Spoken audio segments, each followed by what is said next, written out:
জন্য এগুলো সব কিন্তু যাচ্ছে রেশম কোটার উপর।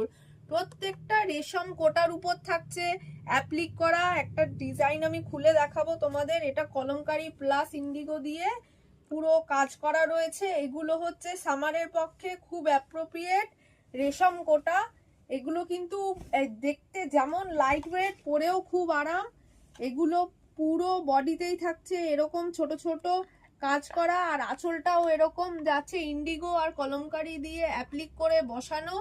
প্রত্যেকটা শাড়ি কিন্তু একদম হালকা লাইট ওয়েট, ব্লাউজ পিস থাকছে সাথে, আর খুব সুন্দর দেখতে। এই শাড়িগুলো দেখতেও যেমন সুন্দর, পরলেও খুব সুন্দর লাগে। একদম হালকা দেখতে, হোয়াইট কালার তো সবারই খুব প্রিয়, পরে খুব আরাম, আর একদম লাইট ওয়েট, একদম সামারের পক্ষে অ্যাপ্রোপ্রিয়েট শাড়ি, খুব সুন্দর দেখতে। এগুলো হচ্ছে রেশম কোটা, অনেকগুলো কালার অপশন রয়েছে সাথে। তোমাদের যার যেটা পছন্দ হচ্ছে স্ক্রিনশট নিয়ে অবশ্যই হোয়াটসঅ্যাপ করবে আমাদের ফোন নাম্বারে।